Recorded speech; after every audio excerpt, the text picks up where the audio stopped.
everyone. Today we are going to study the topic double fertilization of the chapter reproduction in lower and higher plants.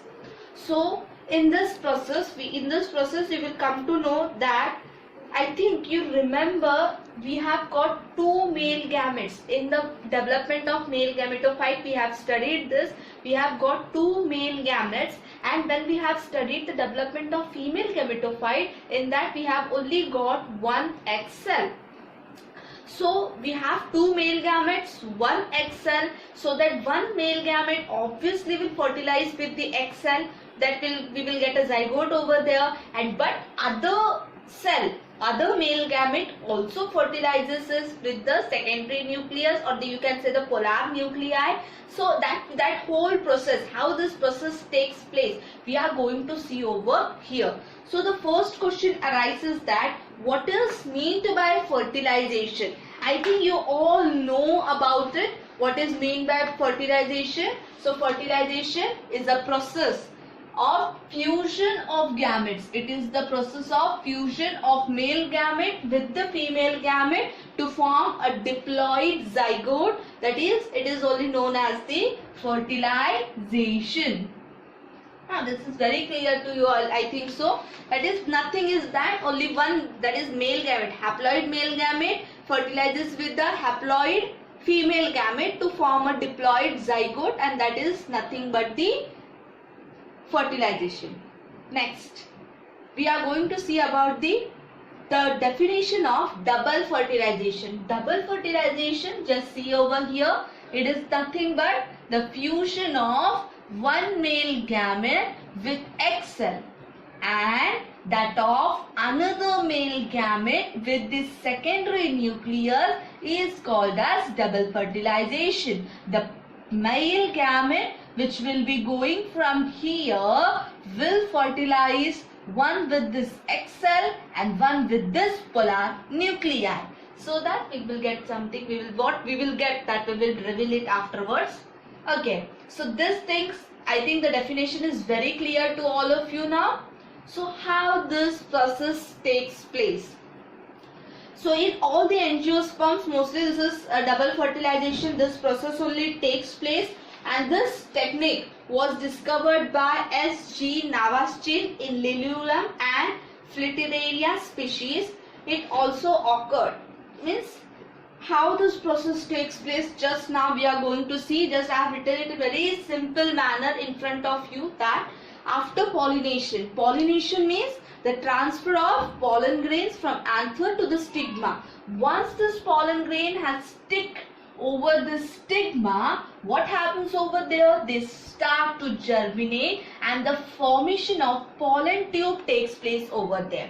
And in this pollen tube, what is there? Two non-motile male gametes, and they are associated with tube nucleus. Who is present? That is called as the tube nucleus is also present over there, which provides the nutrition to the male non-motile male gametes.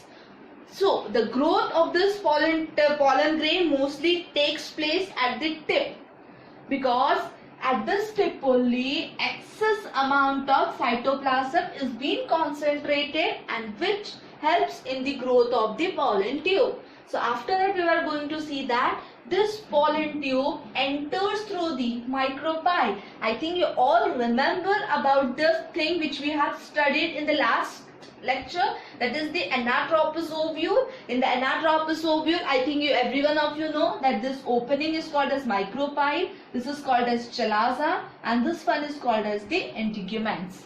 Okay, so what happens over there? This opening is called as the micropyle opening. So this pollen tube comes over here and it enters through the micropyle, and what happens after that? That is, the filiform apparatus of the synergids attract the pollen tube. The filiform apparatus means the leaf-like structure here, it is present.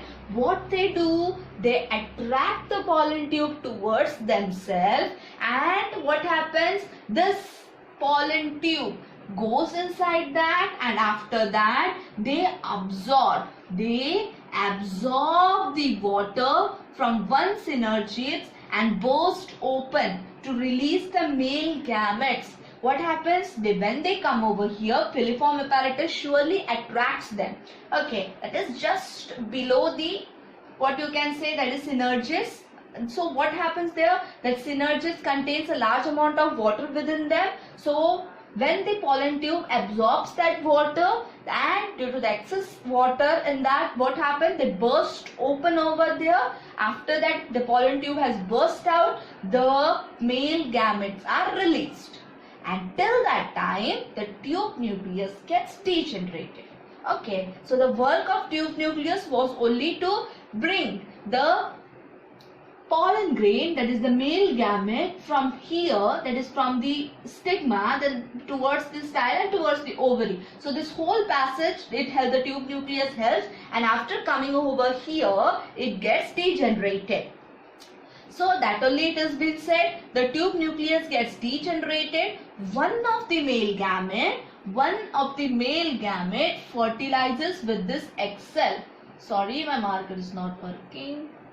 Okay, here you know, everyone of you know that there is the egg cell. One of the male gamete fertilizes with this egg cell, and the other male gamete moves above, and what it does, it fertilizes with the polar nuclei to bring about the process that is called as the double fertilization. So what happens when that other male gamete goes and fertilizes with this secondary nucleus, that we will study in a short while. So till now I think so you are very clear about double fertilization. Means you know there are two fertilizations going to take place over there. Okay. So first fertilization, what is that? Is also called as syngamy. Syngamy, or the first fertilization. So what is the definition of that? And I have cleared it very well only. That is when one of the male gamete fuses with the egg, that is egg cell, to form the diploid zygote. And I think you are very clear that our egg cell and our male gamete both are haploid in nature only, they are not diploid. Okay, so when this haploid male gamete fuses with the egg cell to form a diploid zygote, then it is called as the first fertilization, or this can be also called as syngamy. Okay, so the next one is second fertilization. Second fertilization, and or it may be also called as triple fusion. What it may be called as? It is also called as the triple fusion. So why it is being called as like that? Because the other male gamete, which is haploid obviously, fuses with the diploid secondary nucleus. You can see here that is diploid in nature, 2n, but the male gamete which is going to come, that is haploid. So they form the triploid primary endosperm nucleus.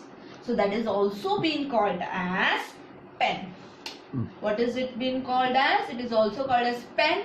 For the short form is for primary endosperm nucleus. Okay, and this is only called as this is also called as the triple fusion, or the secondary